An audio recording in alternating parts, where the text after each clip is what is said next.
अस्सलाम वालेकुम। प्रोग्राम ਹੁੰਗਾਰਾ ਨਾਲ ਤਾਹਿਰ ਅਹਿਮਦ ਭੱਟੀ ਤੁਹਾਡੀ ਖਿਦਮਤ 'ਚ ਹਾਜ਼ਰ ਹੈ। ਇੱਕ ਤੇ ਦੋ ਬੋਲੀਆਂ ਲੱਭੀਆਂ ਸਨ, ਉਹਨਾਂ 'ਚੋਂ ਇੱਕ ਤੇ ਬਲਕਿ ਦੋਵੇਂ ਹੀ ਕਮਰ ਜ਼ਮਾਨ ਸਾਹਿਬ ਦੀਆਂ ਨੇ, ਸਾਡੇ ਦੋਸਤ ਨੇ ਇਸਲਾਮਾਬਾਦ ਤੋਂ, ਔਰ ਪੰਜਾਬੀ ਦੀਆਂ ਬੋਲੀਆਂ 'ਚ ਮੌਜੂਦਾ ਦੌਰ ਬਿਹਤਰੀਨ ਚੀਜ਼ਾਂ ਲਿਖ ਰਹੇ ਨੇ। ਇੱਕ ਕਿ ਅਸਾਂ ਲੱਕੜੀ ਦੇ ਊਠ ਬਣਾਏ ਤੇ ਭਾਰ ਸਾਰੇ ਆਪ ਚੁੱਕ ਲਏ। ਇਹ ਬੋਲੀਆਂ, ਇਹ ਸਾਡੀ ਪੁਰਾਣੀ ਸਿਨਫ ਹੈ ਪੰਜਾਬੀ ਦੀ, ਜਿਹਦੇ 'ਚ ਇੱਕ ਮਿਸਰੇ ਦੇ ਵਿੱਚ ਹੀ ਸਾਰੀ ਗੱਲ ਕੀਤੀ ਜਾਂਦੀ ਹੈ, ਔਰ ਉਹਦੇ 'ਚ ਉਹਦਾ ਇੰਨੀ ਮੁਖਤਸਰ ਹੁੰਦੀ ਹੈ ਕਿ ਉਹਨੂੰ ਇੱਕ ਜਿਵੇਂ ਰਾਹ ਜਾਂਦਿਆਂ ਤਾਨਾ ਜਾਂ ਮਿਹਣਾ ਮਾਰਨ ਵਾਲਾ ਅੰਦਾਜ਼ ਹੁੰਦਾ ਨਾ, ਉਹਦੇ 'ਚ ਉਹ ਅੱਧੇ ਜੇ ਮਿਸਰੇ 'ਚ ਪੂਰੀ ਗੱਲ ਕਰਕੇ ਅਗਾਂ ਲੰਘ ਜਾਈਦਾ। ਮਤਲਬ ਉਹਦੀ ਅਗਰ ਖਾਲਿਸ ਜਮਾਲੀਆਤੀ ਕਿਸਮਾਂ ਹੋਣ ਤਾਂ ਉਹ ਵੀ ਨੇ ਉਹਦੀਆਂ ਬਹੁਤ ਅੱਛੀਆਂ, ਕਿ ਆਪਣਾ ਰਾਹ ਡੱਕ ਲੈ ਬਲੋਰੀ ਬਰਫਾਂ ਤੇ ਫਿਰ ਮੇਰੀ ਅੱਖ ਟੁਰ ਪਈ, ਗੋਰੀ ਖਿੱਚ ਕੇ ਪਰਾਂਦੇ ਵਿੱਚੋਂ ਧਾਗਾ ਤੇ ਰਾਤ ਨਾਲ ਵੈਰ ਪਾ ਲਿਆ। ਇਹ ਸਾਰਾ ਉਹਦਾ ਹੀ ਸਟਾਈਲ ਹੈ। ਲੇਕਿਨ ਕਿਸੇ ਵੀ ਸਿਨਫ ਦੀ ਬਿਹਤਰੀਨ ਸ਼ਕਲ ਉਹ ਹੁੰਦੀ ਹੈ ਕਿ ਉਹਦੇ 'ਚ ਹਰ ਮਫਹੂਮ ਅਦਾ ਕੀਤਾ ਜਾ ਸਕੇ। ਚੁਨਾਂਚੇ ਉਹਨਾਂ ਮੌਜੂਦਾ ਸਿਚੁਏਸ਼ਨ ਦੇ ਮੁਤਾਬਿਕ ਗੱਲ ਕਰਦਿਆਂ ਹੋਇਆਂ ਕੀਤੀ ਕਿ ਅਸਾਂ ਲੱਕੜੀ ਦੇ ਊਠ ਬਣਾਏ ਤੇ ਭਾਰ ਸਾਰੇ ਆਪ ਚੁੱਕ ਲਏ। ਔਰ ਸ਼ਹਿਬਾਜ਼ ਸ਼ਰੀਫ ਸਾਹਿਬ ਜਦੋਂ ਪੰਜਾਬ ਦੇ ਵਜ਼ੀਰ ਆਲਾ ਸਨ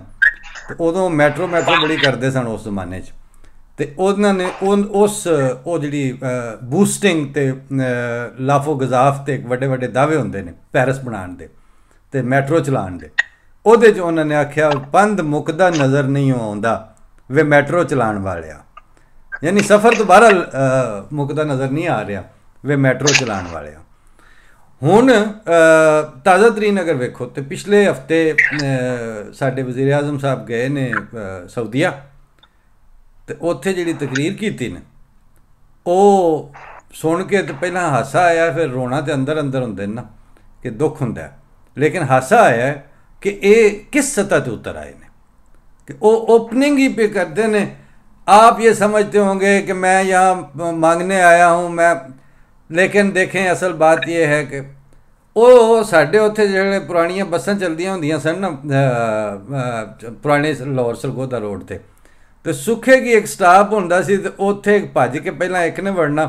ਉਸ ਆਖਣਾ ਵੀ ਗੱਡੀ ਅੱਲਾ ਦੀ ਆਸ 'ਤੇ ਟੁਰ ਪੈਣ ਲੱਗੀ ਹੈ, ਮੰਡੀ ਸਾਂਗਲੇ ਵਾਲਾ ਮੁਹੰਮਦ ਸ਼ਫੀ ਆਇਆ ਅੱਜ, ਉਹਨੇ ਲੈਣਾ ਅਤੇ ਪਿੱਛੋਂ ਇੱਕ ਨੇ ਹੋਰ ਨੇ ਆ ਕੇ ਵੜਨਾ, ਉਸ ਆਖਣਾ ਮੈਨੂੰ ਪ੍ਰੋਫੈਸ਼ਨਲ ਨਾ ਸਮਝਿਆ ਜੇ, ਮੈਂ ਕੋਈ ਪ੍ਰੋਫੈਸ਼ਨਲ ਮੰਗਣ ਵਾਲਾ ਨਹੀਂ ਹਾਂ, ਪਰ ਗੱਲ ਇਹ ਜਾਣਾ ਬੜੀ ਦੂਰ ਹੈ ਅਤੇ ਕਿਰਾਇਆ ਮੁੱਕ ਗਿਆ। ਮੈਨੂੰ ਸ਼ਹਿਬਾਜ਼ ਸ਼ਰੀਫ ਸਾਹਿਬ ਦੇ ਸਾਊਦੀਆ 'ਚ ਉਸ ਬਿਆਨ ਤੋਂ ਉਹ ਮੁਹੰਮਦ ਸ਼ਫੀ ਯਾਦ ਆ ਗਿਆ, ਉਸ ਆਖਿਆ ਮੈਨੂੰ ਪ੍ਰੋਫੈਸ਼ਨਲ ਨਾ ਸਮਝਿਆ ਜੇ, ਜਾਣਾ ਬੜੀ ਦੂਰ ਹੈ, ਕਿਰਾਇਆ ਕੋਈ ਨਹੀਂ। ਸਵਾਲ ਇਹ ਵੇ ਕਿ ਤੁਹਾਨੂੰ ਇੱਥੇ ਲਿਆਂਦਾ ਕਿਹਨੇ, ਇੱਥੋਂ ਤੱਕ ਆਪਣੇ ਕਿਵੇਂ ਹੋ ਤੁਸੀਂ। ਮੈਂ ਪਿੱਛੇ ਜਿਹਾ ਆਪਣੀ ਛੋਟੀ ਬੇਟੀ ਨੂੰ ਮੈਂ ਕਿਸੇ ਹੋਰ ਨਾਲ ਗੱਲ ਪਿਆ ਕਰਦਾ ਸੀ, ਤਾਂ ਉਹ ਵਿੱਚ ਸੁਣਦੀ ਸੀ ਪਈ, ਮੈਂ ਆਖਿਆ ਜਿਨ੍ਹਾਂ ਦਾ 10-10 ਮਰਲਿਆਂ ਦਾ ਵਿਹੜਾ ਵਿਹਲਾ ਪਿਆ, ਉਹ ਇਹ ਗੱਲ ਆਖਣ ਕਿ ਟਮਾਟਰ ਨਹੀਂ ਪਏ ਬੜੇ ਮਹਿੰਗੇ ਹੁੰਦੇ ਨੇ, ਟਮਾਟਰ ਨਹੀਂ ਖਰੀਦਿਆ ਜਾ ਸਕਦਾ, ਉਹ ਉਹਨਾਂ ਦਾ ਕਸੂਰ ਹੈ, ਕਿਸੇ ਗੌਰਮੈਂਟ ਔਰ ਕਿਸੇ ਰਿਆਸਤ ਦਾ ਕਸੂਰ ਨਹੀਂ। ਕਿ ਟਮਾਟਰ ਉਹਨੇ ਖੈਰ ਸੁਣਿਆ, ਉਸ ਆਖਿਆ ਵੀ ਵਾਕਈ ਟਮਾਟਰ ਫਿਰ ਉਹਨੇ ਉਗਾਏ, ਤਾਂ ਵਾਕਈ ਇੱਕ ਫੈਮਿਲੀ ਵਾਸਤੇ ਟਮਾਟਰ ਜਿਹੜਾ ਉਹ ਤਾਂ ਕਿਚਨ ਗਾਰਡਨ 'ਚ ਵੀ ਪੈਦਾ ਹੋ ਸਕਦਾ।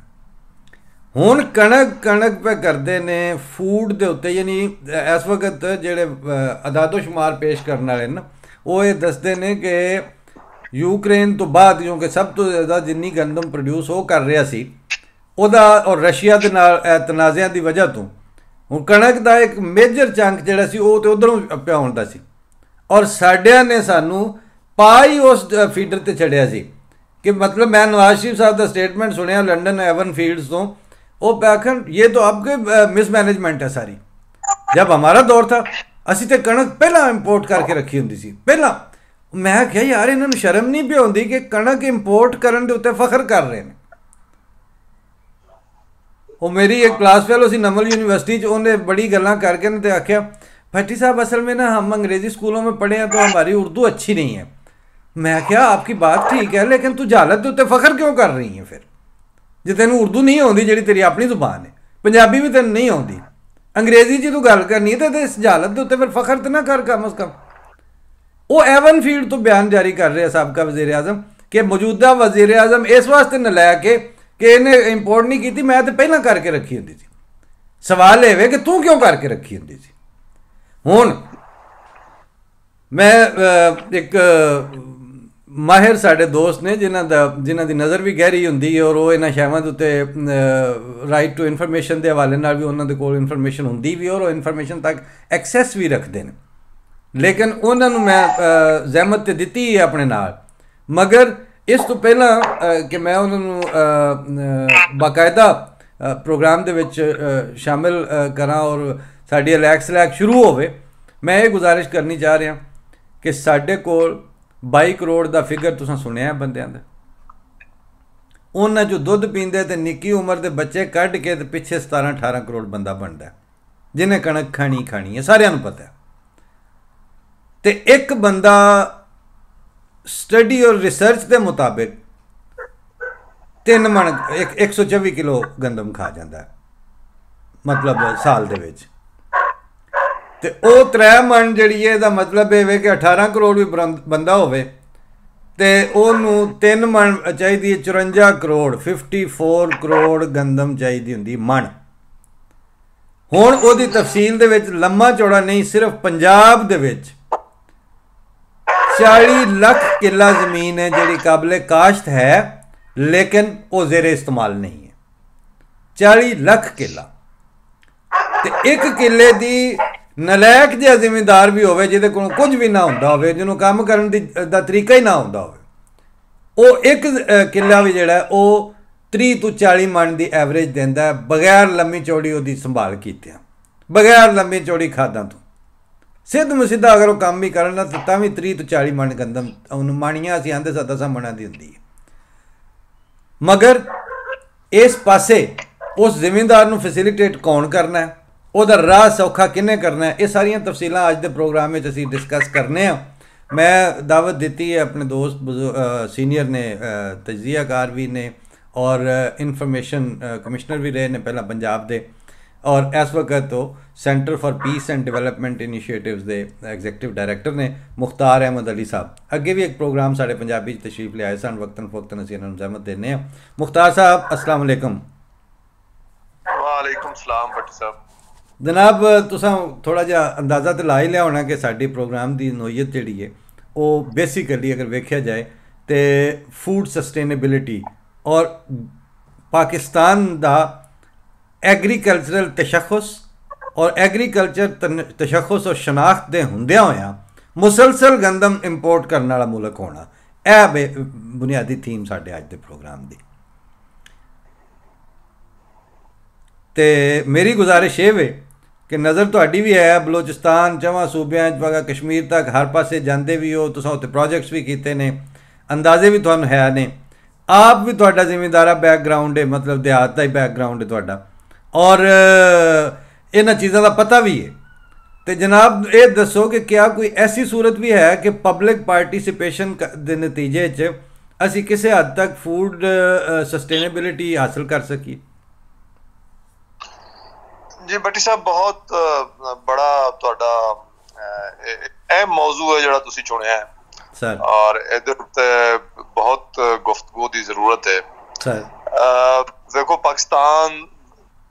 5 दरियावां दी सरजमीन, ठीक, और असी बुनियादी तौर पर एक ज़राई मुल्क हैं जी, लेकिन ये बदकिस्मती है कि सानू जड़ा ना अगर गंदम मंगवानी पवे या दूसरी अजनास भी दूजे मुल्कों तो मंगवानी पवे, ठीक। देखो किसी हद तक तो होंदा है कि जनाब चलो कोई किसी ले जरूरत हो गई तुसी दूसरे मुल्कों तो चीज मंगवा लई, ट्रेड होंदी रहनी चाहिए। ऐसे साल आ सकते हैं जी जी जदों किसी वक्त साडे मुल्क च कोई फसल घट होवे, ठीक, अच्छा तो वो हो पैंदा है। लेकिन अगर तुहाडा तसलसल नाल ही साडी जिहड़ी है सानू बाहरों गंदम ऑर्डर ऑफ द डे बन जाए कि असि कणक बाहरों मंगवानी है, हां जी जी, ये बाकी ज़राई फसलां या साडी जिहड़ी औसत पैदावार है वो मुसलसल कम रह रही होवे, ठीक, मतलब ये भी तो हो सकता है ना जिवें जितना असी रकबे दे उत्ते गंदम काश्त करने हैं जी जी, तो साडी क्या औसत पैदावार जिहड़ी है वो कोई दुनिया दे जिहड़े अच्छी पैदावार लैण वाले मुल्क ने क्या उन्हां दे बराबर है, ठीक। अच्छा, और ये है कि साडी प्रोडक्टिविटी क्यों नहीं वध रही है जी। हुण इस उत्ते असी जदों गौर करने हां ते ओहदे विच बहुत सारी वजूहात है जी। एक ते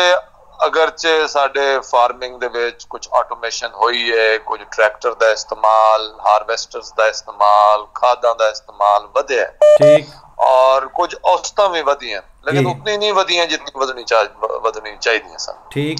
आज ਉਹਦੀ कई वजूहात हैं। ਉਹਦੀ मिसाल ਦੇ तौर ਤੇ ਤੁਸੀਂ ਗੱਲ शुरू कर लो कि तहकीक ਦੇ ਉੱਤੇ नवे बीज ਜਿਹੜੇ आ रहे हैं। ठीक, ਸਾਡੇ ਮੁਲਕ ਜਿਹੜੇ ਇਦਾਰੇ ਬਣੇ ਹੋਏ ਨੇ और काफी बने हुए, ठीक, जिन्हां दा काम है तहकीक करना, जिन्हां दा काम है कि नवे बीज मुतारिफ करा। सही है। और साडे कोल आजकल क्लाइमेट चेंज दी गल हो रही है कि असि जनाब मौसम बदल रहे हैं, जी जी, गर्मी वध रही है, इस तरह के तगय्युरात हैं, इस तरह की तब्दीली है मौसम दे विच। ठीक, उन्हें साइंसदानों का काम है कि इहदे ते नजर रखन, ओदे मुताबिक ऐसे बीज बनावन कि बदलदे हुए मौसम के मुताबिक, बदलदे हुए क्लाइमेट के मुताबिक होना। ठीक, लेकिन जदों असि अपने तहकीकी इदारियां दे उत्ते नजर पाने आ, जी जी, पता है चलता है कि जनाब तहकीक कोई खास हो नहीं रही। सही है। और जिहड़े साइंसदान ने वो तहकीक अगर कुछ करते भी ने तो यूनिवर्सिटी दे विच या अपने रिसर्च दे इदारे तहकीक करते हैं, और ऐसी मिसालां भी मिलदियां ने कि उन्हां को प्राइवेट भी अपना काम शुरू किया होंदा है, और जिसले बीज मैच्योर होने लगदा है उदू जाके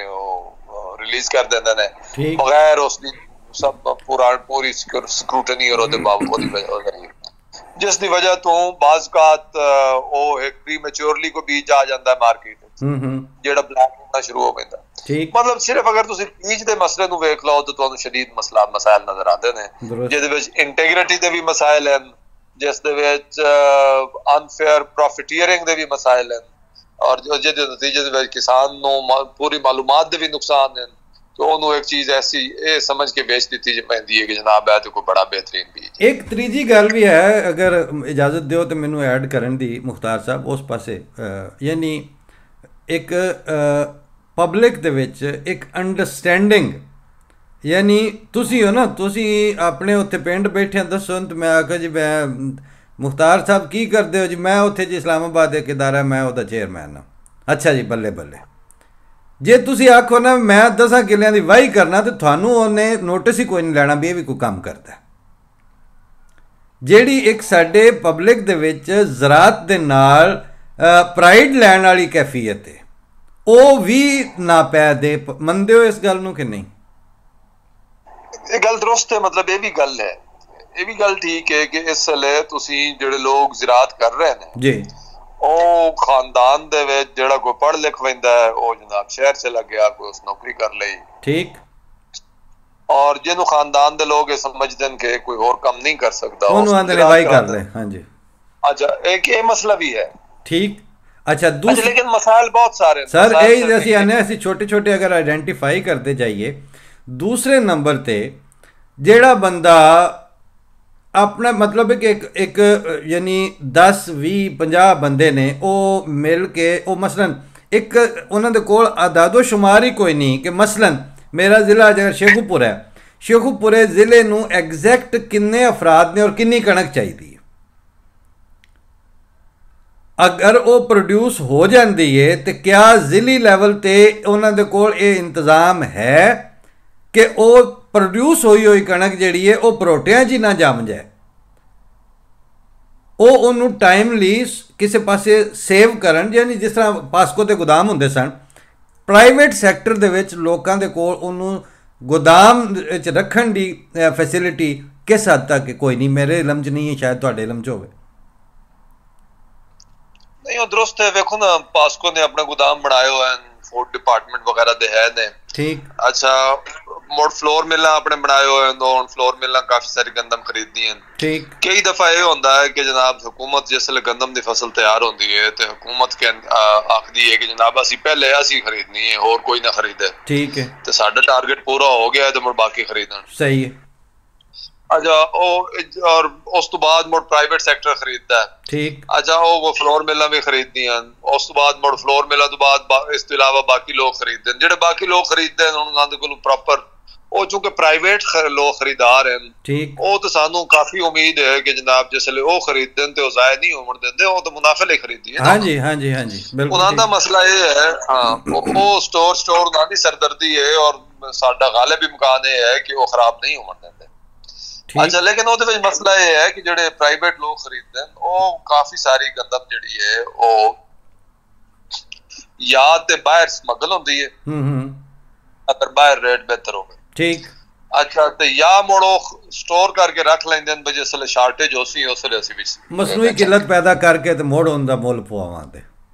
अच्छा हाँ जी तो एक ये मसला है लेकिन जेड़ा असल मसला है कि जेड़ा वो पास्को वाले या फूड डिपार्टमेंट वाले खरीददे ना ठीक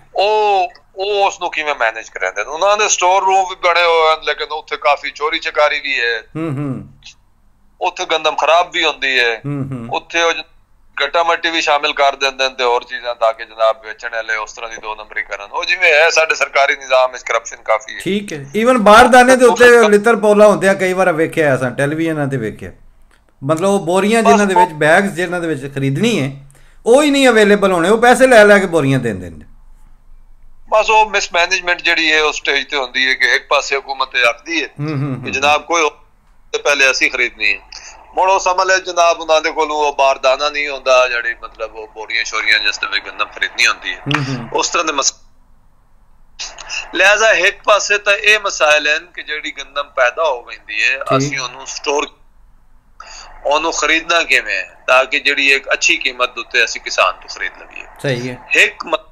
एक सेट ऑफ मसाइल हैं जिहड़े इस दे मुतल्लक हैं ठीक है मोड़ है कि कीमतां दा तयन किवें होना है हुण साडी हुकूमत ओदी एक्सपोर्ट प्राइस मुकर्रर करदी है जी असां हुण ओनू मार्केट ते नहीं छोड़े होया वे जो इंटरनेशनल प्राइस होवे थोड़ी होवे ज्यादा होवे उस दे मुताबिक असी साडी हुकूमत नू मार्केट नू रेगुलेट करदी है ठीक अच्छा ओ हुण क्या जिसले असी रेगुलेट करने हैं ते क्या असी अपने किसान नू अच्छी कीमत देने हैं अच्छा वो बाज़ औक़ात ते अच्छी मिलदी है जदों पीपल्स पार्टी दी हुकूमत आई सी यूसुफ रज़ा गिलानी वाली उन्हें एकदम काफी सारा इजाफा कर दिता और किसान नू अच्छी कीमत मिलने लग गई और किसान में लग गया और वक्ती तौर पे वो बुरहान उस जमाने में गंदम अच्छी पैदा हुई ठीक अच्छा मोड़ में ऐसा दोबारा हुकूमत ने इस तरह के इकदाम नहीं किए वो किसान नू जदों ये लगता है कि जनाब मैनू तो कोई खास मुनाफा नहीं होना तो मुड़ो दिल हार के कोई कोशिश करता है लेकिन उतनी कोशिश नहीं करता उन्हें पता हो अगर मुनाफा नहीं होना ठीक क्योंकि सारा कुछ फिर आखिर तो असी हुण मार्केट इकोनॉमी है ना मुनाफे ਲਈ करने हैं जी लेकिन कता नजर इस चीज़ दे ਜਿਹੜੀ ਤੁਹਾਡੀ ਲਾਈਨ ਆਫ ਆਰਗੂਮੈਂਟ ਬਿਲਕੁਲ ਦਰੁਸਤ ਹੈ लेकिन एक सवाल और भी है कि दो चीज़ां ने ना एक तो ਤੁਸੀਂ मार्केट इकोनॉमी है प्रॉफिट वास्ते काम करते हो दूसरा ये वे कि एक सतह वो भी होंगी है ना कि जिथे खाण नूं टुक्कर लभना पहला रोटी बुनियाद है पहली चीज़ जरूरत है ना भुख आटा यानी कणक तो बुनियादी जरूरत है ना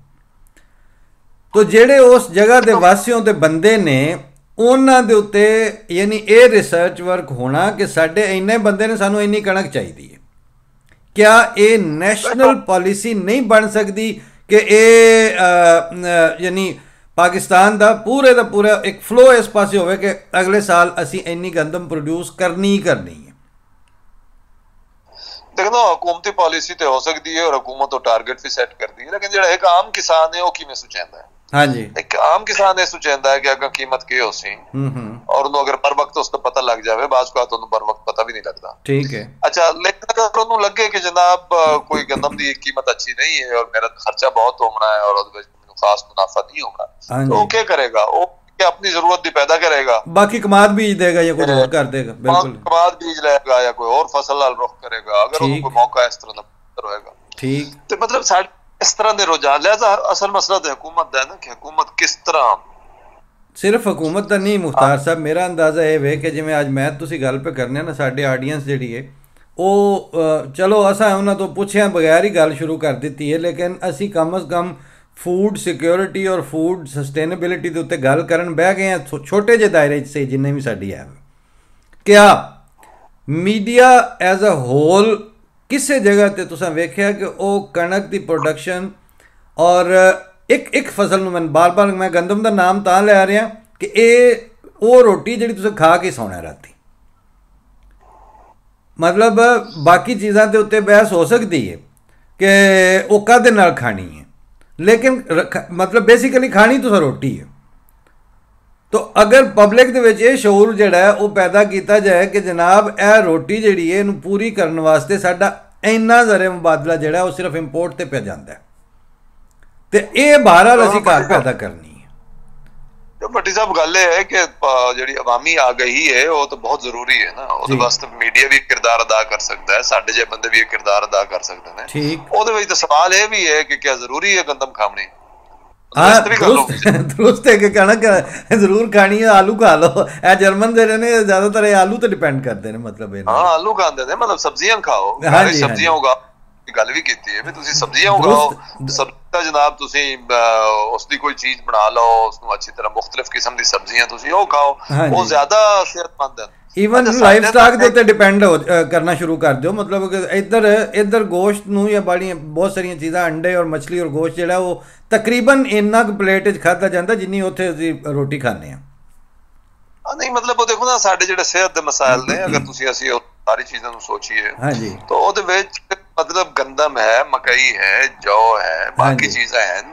ਅਸੀਂ ਵੇਖੋ ਨਾ ਤਾਰੀਖੀ ਤੌਰ ਤੇ ਅੱਜ ਤੋਂ 50-100 ਸਾਲ ਪਹਿਲੇ ਸਾਡੇ ਪੰਜਾਬ ਦੇ ਵਿੱਚ ਵੀ ਇਹ ਗੰਦਮ ਐਡੀ ਇਤਨੀ ਨਹੀਂ ਸੀ ਜਿਤਨੀ ਹੁਣ ਹੈ। ਨਹੀਂ, ਬਾਜਰਾ ਸੀ, ਮਕਈ ਸੀ, ਜਵਾਰ ਸੀ, ਇਹ ਸਾਰੀਆਂ ਦਾ ਕੰਬੀਨੇਸ਼ਨ ਖਾਧਾ ਜਾਂਦਾ ਸੀ। ਹੁਣ ਤੇ ਘਰ ਵਿੱਚ ਸਿਰਫ ਰੋਟੀ ਖਾਦੀ ਪੈਂਦੀ ਹੈ ਨਾ। ਇੱਕ ਗੱਲ। ਦੂਜੀ ਗੱਲ ਸਰ, ਇੱਕ ਹੋਰ ਚੀਜ਼ ਮੈਨੂੰ ਜਾਣੀ ਭੁੱਲ, ਤੇ ਮੈਂ ਚਾਹੁੰਦਾ ਵੀ ਜੇ ਤੁਸੀਂ ਇਹ ਦਾਣਾ ਚੁਗ ਲਿਆ ਤੇ ਇਹ ਸਾਰੇ ਮੀਡੀਆ ਨੂੰ ਚੁਗਾਉਣਾ ਹੈ ਉੱਥੇ। ਤੁਸੀਂ ਜਿਹੜਾ ਸਾਡਾ ਭੜੋਲੇ ਦਾ ਕਲਚਰ ਸੀ ਉਹ ਆਮ ਤੌਰ ਤੇ ਹੁਣ ਨਾਪੈਦ ਹੋ ਗਿਆ, ਪਿੰਡਾਂ 'ਚ ਵੀ ਘਟਦਾ ਜਾ ਰਿਹਾ। ਸ਼ਾਇਦ ਤੁਹਾਡੇ ਜ਼ਿਹਨ ਹਾਂ ਨਹੀਂ ਬਈ ਸਟੋਰ ਕਿਵੇਂ ਕਰਨਾ ਘਰ ਦੇ ਵਿੱਚ? ਘਰ ਦੇ ਵਿੱਚ ਭੜੋਲਾ ਅੱਗੇ ਇੰਝ ਹੀ ਹੁੰਦਾ ਸੀ ਜਿਵੇਂ ਪਤੀਲਾ ਜਾਂ ਤਸਲਾ ਜਾਂ ਬਾਲਟੀ ਜਾਂ ਦਾਬੜਾ, ਇਹ ਚੀਜ਼ਾਂ ਰੱਖਦੇ ਹੋ ਨਾ ਤੁਸੀਂ ਘਰ 'ਚ, ਇਸੇ ਤਰ੍ਹਾਂ ਘਰ ਦੇ ਵਿੱਚ ਭੜੋਲਾ ਨਾਗੁਜ਼ੀਰ ਹੁੰਦਾ ਸੀ। ਹਾਂ ਬਿਲਕੁਲ ਸਹੀ ਕਹਿ ਰਹੇ ਹੋ। ਹੁਣ ਤੁਸੀਂ ਸਰਵੇ ਕਰਕੇ ਵੇਖ ਲਓ, 50 ਦੇ ਵਿੱਚੋਂ ਸ਼ਾਇਦ 2 ਘਰਾਂ 'ਚ ਜਾਂ 100 'ਚੋਂ 2 ਘਰਾਂ 'ਚ ਤੁਹਾਨੂੰ ਭੜੋਲਾ ਦਿਸੇਗਾ। ਨਹੀਂ ਇਹ ਠੀਕ ਗੱਲ ਹੈ। ਤੇ ਅਗਰ ਸੁਸਾਇਟੀ ਇੱਕ ਦਫਾ ਭੜੋਲੇ ਵੱਲ ਵਾਪਸ ਆਏ ਤੇ ਗੰਦਮ ਦੀ ਸਸਟੇਨੇਬਿਲਿਟੀ ਵੱਲ ਇੱਕ ਕਦਮ ਹੈ। ਤੁਹਾਡਾ ਕੀ ਖਿਆਲ ਹੈ ਭੜੋਲਾ ਜਿਹੜਾ ਆਪਣੀ ਜ਼ਾਤ ਵਿੱਚ? ਨਹੀਂ ਵੇਖੋ ਸਸਟੇਨੇਬਿਲਿਟੀ ਤੇ ਦੇਖੋ ਨਾ, ਕਈ ਜਿਵੇਂ ਅਸੀਂ ਪਹਿਲੇ ਗੱਲ ਕਰ ਰਹੇ ਨਾ ਜੀ ਅਸੀਂ ਮਤਲਬ ਇਸ ਗੰਦਮ ਦੇ ਹਵਾਲੇ ਨਾਲ ਇਹ ਫੂਡ ਸਿਕਿਉਰਿਟੀ ਦੀ ਅਸੀਂ ਮਜਮੂਈ ਗੱਲ ਕਰੀਏ ਠੀਕ, ਤਾਂ ਉਹਦੇ ਵਿੱਚ 3-4 ਚੀਜ਼ਾਂ ਬੜੀਆਂ ਅਹਿਮ ਹੈ। ਜੀ ਨੰਬਰ 1 ਕਿ ਅਸੀਂ ਪਹਿਲੀ ਗੱਲ ਤਾਂ ਹੈ ਕਿ ਸਾਡੀ ਖਾਵਣ ਪੀਵਣ ਦੀ ਆਦਤਾਂ ਕੀ ਹੈ। ਠੀਕ, ਅਸੀਂ ਮੁਲਕ ਦੇ ਵਿੱਚ ਖਾਵਣ ਪੀਵਣ ਦੀ ਐਸੀ ਆਦਤਾਂ ਨੂੰ ਪ੍ਰਮੋਟ ਕਰਨਾ ਹੈ ਕਿ ਜਿਹੜੀਆਂ ਜਿਹਦੇ ਜ਼ਰੀਏ ਹਰ ਸ਼ਹਿਰੀ ਨੂੰ ਮੁਤਵਾਜ਼ਨ ਖੁਰਾਕ ਮਿਲੇ। ਜੀ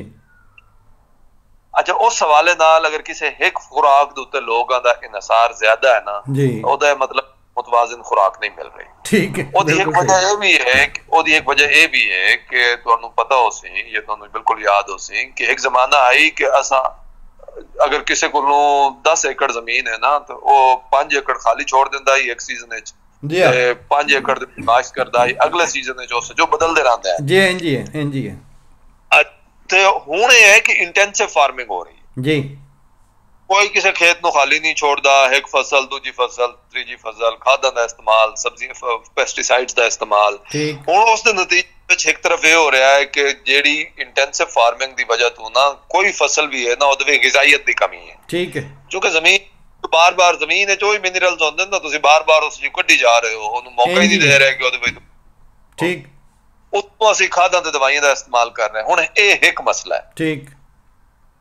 ਦੂਜਾ ਮਸਲਾ ਹੈ ਕਿ ਗਰੀਬ ਆਦਮੀ ਖਾਸ ਤੌਰ ਤੇ ਉਹ ਸਿਰਫ ਰੋਟੀ ਖਾਂਦਾ ਹੈ, ਉਹ ਕਦੀ ਪਿਆਜ਼ ਨਾਲ ਖਾ ਲਵੇ, ਕਦੀ ਚਟਨੀ ਨਾਲ ਖਾ ਲਵੇ, ਕਦੀ ਸਾਲਨ ਨਾਲ ਖਾ ਲਵੇ, ਲੇਕਿਨ ਉਹ ਢੇਰ ਰੋਟੀ ਖਾਂਦਾ ਹੈ। ਠੀਕ,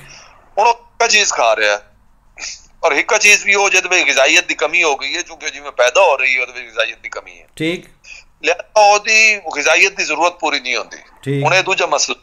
ਜੀ ਤੀਜਾ ਮਸਲਾ, ਖੁਰਾਕ ਅਸੀਂ ਪੈਦਾ ਕਰ ਰਹੇ ਹਾਂ ਉਹਨੂੰ ਅਸੀਂ ਸਟੋਰ ਕਿਵੇਂ ਕਰਦੇ ਹਾਂ, ਘਰ ਦੇ ਵਿੱਚ ਕਿਵੇਂ ਸਟੋਰ ਕਰ, ਬਾਹਰ ਕਿਵੇਂ ਸਟੋਰ ਕਰਦੇ ਹਾਂ,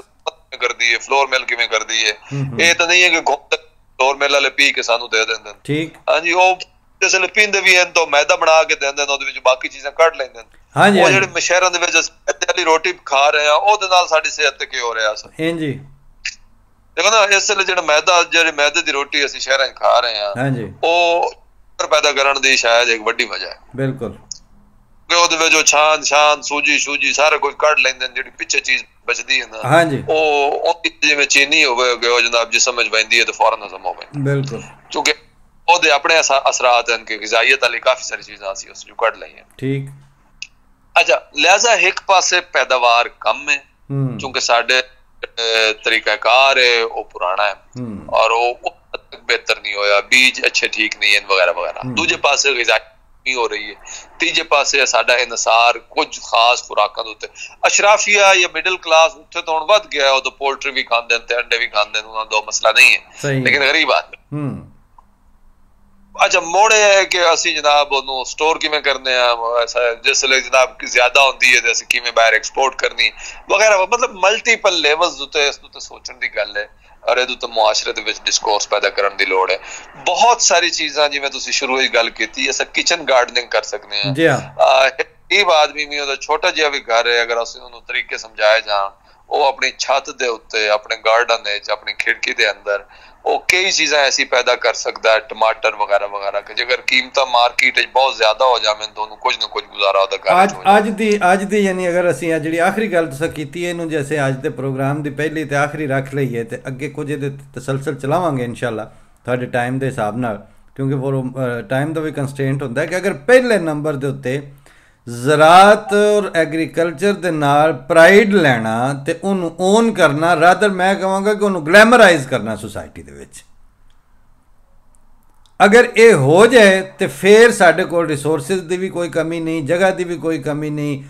ਕਲਟੀਵੇਸ਼ਨ ਵਾਸਤੇ ਲੈਂਡ ਦੀ ਵੀ ਕੋਈ ਕਮੀ ਨਹੀਂ, ਫਿਰ ਹਰ ਪਾਸੇ ਸਾਡੇ ਕੋਲ ਆਪਸ਼ਨ ਮੌਜੂਦ ਨੇ। ਲੇਕਿਨ ਅਗਰ ਅਸੀਂ ਓਨਰਸ਼ਿਪ ਹੀ ਨਹੀਂ ਲੈਂਦੇ, ਮਤਲਬ ਸਾਡੀ ਸ਼ਨਾਖਤ ਦੁਨੀਆ ਦੇ ਵਿੱਚ ਜ਼ਰੀ ਮੁਲਕ ਦੀ ਹੈ ਔਰ ਤਰੱਕੀ ਜਿਹੜੀ ਹੈ ਉਹ ਅਸੀਂ IT 'ਚ ਕਰਨਾ ਚਾਹੁੰਦੇ ਹਾਂ, ਤੇ ਉਹ ਫਿਰ ਗੱਲ ਬਣਦੀ ਨਹੀਂ ਨਾ। नहीं गल है कि भट्टी साहब IT भी तरक्की करी है, लेकिन सब तो पहले ਜਿਹੜੀ ਸਾਡੀ ਆਪਣੀ ਬੁਨਿਆਦ ਹੈ, ਸਾਡੀ ਆਪਣੀ ਜ਼ਿਰਾਅਤ ਹੈ ਜੀ ਹਾਂ, ਉਸ ਵਿੱਚ ਵੀ ਤਰੱਕੀ ਕਰੀ। ਮੈਂ ਇਹ ਗੱਲ ਹੈ ਕਿ IT ਦੇ ਵਿੱਚ ਜ਼ਰੂਰ ਕਰੀਏ ਜੀ, ਮੈਂ ਨੈਗੇਸ਼ਨ ਨਹੀਂ ਕਰ ਰਿਹਾ, ਲੇਕਿਨ ਮੈਂ ਯਾਰ ਨਾ ਕੋਈ ਤਰਤੀਬ ਇੰਜ ਦੀ ਹੋਵੇ ਨਾ, ਮਤਲਬ ਹੈ ਕਿ ਤੁਸੀਂ ਆਪਣੀ ਅਗਰ ਜ਼ਾਤੀ ਮਈਸ਼ਤ ਤੋਂ ਗੱਲ ਤੋਰਦੇ ਹੋ ਕਿਸੇ ਵੀ ਬੰਦੇ ਦੀ, ਛੋਟੇ ਤੋਂ ਛੋਟਾ, ਯਾਨੀ ਮੈਂ ਉਸ ਖੁਸ਼ਕਿਸਮਤ ਤਬਕੇ ਨਾਲ ਤਾਲੁਕ ਰੱਖਣਾ ਜਿਹਨੇ ਮਤਲਬ ਭੁੱਖ ਵੀ ਵੇਖੀ ਹੈ, ਰੱਜ ਵੀ ਵੇਖਿਆ। ਪਿੰਡ ਦੇ ਵਿੱਚ ਜਿਹੜੀ ਵਾਸੀ ਹੋਏ ਉਹਦੇ ਵਿੱਚ ਤੁਸੀਂ ਭੁੱਖ ਵੀ ਵੇਖੀ ਹੁੰਦੀ, ਰੱਜ ਵੀ ਵੇਖਿਆ ਹੁੰਦਾ। IT ਦਾ ਤਾਂ ਵੱਡਾ ਇਸਤੇਮਾਲ ਹੁਣ ਜ਼ਿਰਾਅਤ ਵਿੱਚ ਵੀ ਹੋ ਸਕਦਾ ਜੀ ਜੀ, ਮੈਂ ਤੁਸੀਂ ਉਹਦੇ ਚ ਇਹ ਨਾ ਸਮਝੋ ਕਿ ਮੈਂ IT ਜਾਂ ਮੈਂ ਇੱਕ ਨਾਂ ਲਿਆ, ਲੇਕਿਨ ਅਸਲ ਗੱਲ ਇਹ ਵੇ ਕਿ IT ਨੂੰ ਓਨ ਕਰਕੇ ਤੁਹਾਡਾ ਟੌਰ ਬਣ ਜਾਂਦਾ, ਬੈਂਕਿੰਗ ਨੂੰ ਓਨ ਕਰਕੇ ਤੁਹਾਡਾ ਟੌਰ ਬਣ ਜਾਂਦਾ, ਕਣਕ ਨੂੰ ਤੇ ਜ਼ਰਾਅਤ ਨੂੰ ਓਨ ਕਰਕੇ ਤੁਹਾਡਾ ਟੌਰ ਨਹੀਂ ਬਣਦਾ। ਅਜੇ ਥੋੜਾ ਬਹੁਤ ਹੋ ਵੀ ਰਿਹਾ ਹੁਣ ਨਾ, ਬਾਜ਼ਗਾਤ ਜਿਹੜੀ ਕਾਰਪੋਰੇਟ ਫਾਰਮਿੰਗ ਦਾ ਤਸੱਵਰ ਹੈ ਨਾ, ਹੁਣ ਕਈ ਸਾਨੂੰ ਲੋਕ ਮਿਲਦੇ ਹਨ ਜਨਾਬ, ਉਹਨਾਂ ਜ਼ਿਰਾਅਤ ਦੀਆਂ ਡਿਗਰੀਆਂ ਕੀਤੀਆਂ, ਉਹਨਾਂ ਹੁਣ ਆਪਣੇ ਫਾਰਮ ਤੇ ਜ਼ਮੀਨਾਂ ਲੈ ਕਰ ਵੀ ਰਹੇ ਹਨ, ਉਹ ਪੜ੍ਹੇ ਲਿਖੇ ਵੀ ਜ਼ਿਰਾਅਤ ਦੀ ਡਿਗਰੀਆਂ ਵੀ ਹਨ, ਉਹ PhDs ਵੀ ਹਨ, ਲੇਕਿਨ ਉਹ ਆਪਣੀ ਜ਼ਿਰਾਅਤ ਵੀ ਕਰ ਰਹੇ ਹਨ ਔਰ ਉਹਦੇ ਵਿੱਚ ਪ੍ਰਾਈਸ ਔਰ ਉਸ ਦੇ ਵਿੱਚ ਢੇਰ ਪੈਸਾ ਵੀ ਕਮਾ ਰਹੇ ਹਨ। ਹੁਣ ਐਸੇ ਲੋਕ ਅੱਛਾ ਕਈ ਤੁਹਾਨੂੰ ਬਿਜ਼ਨਸਮੈਨ ਮਿਲਣਗੇ, ਉਹਨਾਂ ਜਾ ਕੇ ਹੁਣ ਕੈਟਲ ਫਾਰਮਸ ਬਣਾਏ, ਕਈ ਰਿਟਾਇਰਡ ਬਿਊਰੋਕਰੇਟਸ ਮਿਲਣਗੇ, ਉਹਨਾਂ ਜਾ ਕੇ ਜਨਾਬ ਫਾਰਮਸ ਬਣਾਏ। ਇਹ ਹੋ ਵੀ ਰਿਹਾ, ਲੇਕਿਨ ਤੁਹਾਡੀ ਗੱਲ ਠੀਕ ਹੈ ਕਿ ਜਨਾਬ ਇਹ ਜ਼ਿਆਦਾ ਬੜੇ ਪੈਮਾਨੇ ਤੇ ਹੋਣਾ ਚਾਹੀਦਾ ਹੈ ਕਿ ਜਨਾਬ ਇਹਦੇ ਵਿੱਚ ਲੋਕ ਚॉइस ਕਰਨ ਕਿ ਮੈਂ ਠੀਕ ਹੈ ਬੜੀ ਡਿਗਰੀ ਲੈ ਲਈਏ, ਮੈਂ ਸ਼ਹਿਰ ਵਿੱਚ ਰਹਿੰਦਾ ਵਾਂ, ਮੈਂ ਬਾਹਰੋਂ ਵੀ ਪੜ੍ਹ ਕੇ ਆਇਆ ਵਾਂ, ਲੇਕਿਨ ਮੈਂ ਬਾਈ ਚਾਂਸ ਜ਼ਿਰਾਅਤ ਕਰਨੀ ਹੈ ਔਰ ਉਹਦੇ ਵਿੱਚੋਂ ਪ੍ਰਾਈਡ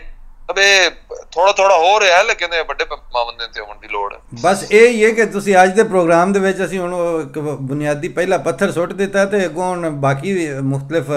ਮੀਡੀਆ ਦੇ ਜਾਂ ਮੁਖਤਲਿਫ ਇਦਾਰਿਆਂ ਦੇ ਲੋਕਾਂ ਨਾਲ ਰਾਬਤਾ ਕਰਨੇ ਆ, ਤੇ ਜੇ ਅਗਰ ਇਹਦੇ ਤੇ ਕੋਈ ਜੁਆਇੰਟਲੀ ਗੁਫ਼ਤਗੂ ਅਗਲੀ ਪਲਾਨ ਕਰ ਲੈਂਦੇ ਆ ਇਨਸ਼ਾਅੱਲਾ, ਔਰ ਇਹਦੀ ਜ਼ਰੂਰਤ ਹੈ ਵੈਸੇ, ਕਿਉਂਕਿ ਮੰਗਿਆ ਕੋਈ ਨਹੀਂ ਦਿੰਦਾ, ਆਪਣਾ ਭਾਰ ਆਪ ਹੀ ਚੁੱਕਣਾ ਪੈਂਦਾ। ਬਿਲਕੁਲ ਦਰੁਸਤ ਕਹਿ ਰਹੇ। ਜਦੋਂ ਇੱਕ ਬੰਦੇ ਦੇ ਘਰ ਆਉਂਦੇ ਨਾ ਦਾਣੇ, ਉਹਦੇ ਕਮਲੇ ਵੀ ਸਿਆਣੇ। ਬਿਲਕੁਲ ਦਰੁਸਤ ਕਹਿ ਰਹੇ ਹੋ। ਤਾਂ ਉਹ ਜਿਹੜਾ ਘਰ ਦਾਣੇ ਵਾਲਾ ਹੈ ਨਾ ਕਨਸੈਪਟ, ਉਹਨੂੰ ਰਿਵਾਈਵ ਕਰਨਾ ਔਰ ਉਹਦੀ ਨੈਸ਼ਨਲ ਔਰ ਇਲਾਕਾਈ ਸਤਹ 'ਤੇ ਉਹਦੀ ਸੈਂਸਿਟਾਈਜੇਸ਼ਨ ਔਰ ਉਹਦੀ ਐਡਵੋਕੇਸੀ, ਮੇਰਾ ਖਿਆਲ ਹੈ ਕਿ ਉਹ ਹਿਊਮਨ ਰਾਈਟਸ ਤੋਂ ਵੀ ਵੱਡਾ ਕੰਮ ਇਹ ਵੇ ਕਿ ਪਹਿਲਾਂ ਇਹ ਟੁੱਕਰ ਵਾਲੇ ਪਾਸੇ ਟੁਰੇ ਬੰਦਾ ਕਿਸੇ ਪਾਸੋਂ। ਇਹ ਖਾਣਾ ਪੀਣ ਦਾ ਇਹ ਵੀ ਰਾਈਟ ਟੂ ਫੂਡ ਵੀ ਹਿਊਮਨ ਰਾਈਟ ਹੀ ਹੈ, ਹਿਊਮਨ ਰਾਈਟ ਹੀ ਹੈ, ਪਰ ਲੇਕਿਨ ਅਸੀਂ ਤਾਂ ਇਹੀ ਸਮਝਦੇ ਹਾਂ ਨਾ ਵੀ ਉਹ 4 ਮੋਮਬੱਤੀਆਂ ਤੇ 6-7 ਐਡਵੋਕੇਸੀ ਕੰਪੇਨਾਂ ਜਿਹੜੀਆਂ ਨੇ ਉਹ ਹਿਊਮਨ ਰਾਈਟ ਹੁੰਦੀ ਹੈ। ਅਸਲ 'ਚ ਤਾਂ ਇਹ ਵੀ ਹਿਊਮਨ ਰਾਈਟ ਹੈ ਜੇ ਉਹ ਜਿਉਂਦੇ ਹੀ ਨਾ ਰਹੇ, ਭੁੱਖ ਨਾਲ ਹੀ ਮਰ, ਬਲਕਿ ਅਸੀਂ ਇਖਤਤਾਮ ਅਗਰ ਕਰੀਏ ਤਾਂ ਰਸੂਲੁल्लाह सल्लल्लाहु अलैहि वसल्लम ਦੀ ਇੱਕ ਹਦੀਸ ਹੈ ਜਿਹਦਾ ਤਰਜਮਾ ਮਫਹੂਮ ਇਹ ਵੇ ਕਿ ਕਰੀਬ ਹੈ ਕਿ ਫਕਰੋ ਫਾਕਾ ਤੁਹਾਨੂੰ ਕੁਫਰ ਤੱਕ ਲੈ ਜਾਏ। ਬਿਲਕੁਲ ਸਹੀ ਹੈ, ਕਿਉਂ ਨਹੀਂ, ਭੁੱਖ ਜਿਹੜੀ ਹੈ ਇਹ ਤੁਹਾਨੂੰ ਕੁਫਰ ਤੱਕ ਮੁੰਤਜ ਕਰੇਗੀ। ਇਹਦਾ ਮਤਲਬ ਇਹ ਵੇ ਕਿ ਤੁਹਾਡਾ ਫੂਡ ਦੇ ਲਿਹਾਜ਼ ਨਾਲ ਸਸਟੇਨੇਬਲ ਔਰ ਸੈਲਫ ਸਫੀਸ਼ੀਐਂਟ ਔਰ ਖੁਦ ਇਨਸਾਰੀ ਜਿਹੜੀ ਹੈ ਉਹਦੇ ਉਲਟ ਯਾਨੀ ਤੁਹਾਨੂੰ ਈਮਾਨ ਦੇ ਉੱਤੇ ਜ਼ਿਆਦਾ ਕਰੀਬ ਕਰ ਦਿੰਦੀ ਹੈ। ਬਿਲਕੁਲ ਠੀਕ ਕਹਿ ਰਹੇ ਹੋ ਸਰ। ਫਿਰ ਇਸੇ ਨੋਟ ਦੇ ਉੱਤੇ, ਬਾਬਰਕਤ ਨੋਟ ਦੇ ਉੱਤੇ ਫਿਰ ਪ੍ਰੋਗਰਾਮ ਦਾ ਕਰੀਏ ਇਖਤਤਾਮ, ਤੇ ਇਨਸ਼ਾਅੱਲਾ ਆਇੰਦਾ ਵੀ ਫਿਰ ਇਹਦੇ 'ਤੇ ਗੱਲ ਕਰਾਂਗੇ। ਬਹੁਤ ਸ਼ੁਕਰੀਆ ਜੀ ਸਰ, ਬਹੁਤ ਸ਼ੁਕਰੀਆ। अस्सलाम वालेकुम। ਲੋ ਜੀ, ਤੁਸੀਂ ਸੁਣੀ ਅੱਜ ਦੀ ਗੁਫ਼ਤਗੂ। ਉਮੀਦ ਤਾਂ ਹੈ ਤੁਹਾਨੂੰ ਪਸੰਦ ਆਵੇਗੀ, ਜਾਂ ਤੁਹਾਡੀ ਮਰਜ਼ੀ ਦਾ ਹੀ ਹੋਵੇਗਾ ਇਹ ਟੌਪਿਕ, ਕਿਉਂਕਿ ਇਹ ਅਖੀਰ ਹੋ ਗਈ ਹੈ ਕਿ ਜੀ ਗੰਦਮ ਇੰਪੋਰਟ ਤੋਂ ਇੰਪੋਰਟ ਪਈਏ। ਇਹ ਹੁਣ ਗੱਲ ਮੁੱਕਣੀ ਚਾਹੀਦੀ ਹੈ। ਬੰਦਾ ਆਪਣੇ ਆਪਣੇ ਦਾਇਰੇ 'ਚ ਅਗਰ 10 ਘਰ ਨੇ ਜਾਂ 100 ਬੰਦਾ ਹੈ, ਤਾਂ ਉਹੀ ਆਪਸ 'ਚ ਡਿਸਾਈਡ ਕਰ ਲੈਣ ਕਿ ਅਸੀਂ ਕਣਕ ਨਹੀਂ ਮੰਗਵਾਉਣੀ ਕਿਸੇ ਪਾਸੋਂ, ਬਾਹਰ ਦੇ ਮੁਲਕੋਂ ਨਹੀਂ, ਦੂਜੇ ਜ਼ਿਲ੍ਹੇ 'ਚੋਂ ਵੀ ਨਹੀਂ ਮੰਗਵਾਉਣੀ, ਇੱਥੇ ਹੀ ਪੂਰੀਆਂ ਕਰਨਾ। ਜਦੋਂ ਲੋਕਾਂ 'ਚ ਇਹ ਸ਼ਊਰ ਆ ਜਾਂਦਾ, ਉਦੋਂ ਉਹਨਾਂ ਨੂੰ ਪਤਾ ਲੱਗ ਜਾਂਦਾ ਕਿ ਅਸੀਂ ਸੈਲਫ ਸਫੀਸ਼ੀਐਂਟ ਕਿਵੇਂ ਹੋਣਾ, ਖੁਦ ਇੰਨੇ ਸਾਰੀ ਕਿਹੜੀ ਸ਼ਾਇਦ ਦਾ ਨਾ ਹੁੰਦਾ। ਬਹਰਹਾਲ ਆਪਣੀ ਜੀ ਸਾਡੀ ਕੋਸ਼ਿਸ਼ ਤਾਂ ਹੈ ਕਿ ਇਸ ਮੌਜੂ 'ਤੇ ਗੱਲ ਹੁੰਦੀ ਰਹੇਗੀ। ਵੱਲਾ ਆਲਮ ਤੁਹਾਨੂੰ ਪਸੰਦ ਆਉਂਦੀ ਹੈ ਨਹੀਂ ਆਉਂਦੀ, ਲੇਕਿਨ ਇਹ ਹੈ ਸੱਚੀਆਂ ਹਕੀਕਤਾਂ ਨੇ। ਇਹ ਜਿਹੜੀਆਂ ਨਾ ਕਿ ਫਲਾਣੇ ਨੇ ਇਹ ਬਿਆਨ ਦੇ ਦਿੱਤਾ ਅਤੇ ਫਲਾਣੇ ਨੂੰ ਉਹਨੂੰ IMF ਨੇ ਕਰਜ਼ਾ ਦਿੱਤਾ, ਉਹਨੂੰ ਨਹੀਂ ਦਿੱਤਾ, ਮਿਫਤਾ ਇਸਮਾਈਲ ਨੂੰ ਇੰਝ ਹੋ ਗਿਆ, ਅਤੇ ਫਲਾਣਾ ਜਿਹੜਾ ਉਹ ਸ਼ੇਖ ਰਸ਼ੀਦ, ਇਹਨਾਂ ਗੱਲਾਂ 'ਚ ਪਿਆ ਕੁਝ ਨਹੀਂ। ਆਪਣੀ ਗੱਲ ਲੱਭੋ ਕਿ ਇਹ ਜਿਹੜੇ 22 ਕਰੋੜ ਨੇ ਇਹ ਆਪਣੇ ਸਾਈਂ ਖਸਮ ਆਪ ਹੀ ਬਣਨੇ ਨੇ, ਉਹਨਾਂ ਕੋਈ ਨਹੀਂ ਬਣਨਾ ਜਿਨ੍ਹਾਂ ਨੂੰ ਸਮਝਦੇ ਹੋ। ਫੀ ਅਮਾਨ ਅੱਲਾ। अस्सलाम वालेकुम।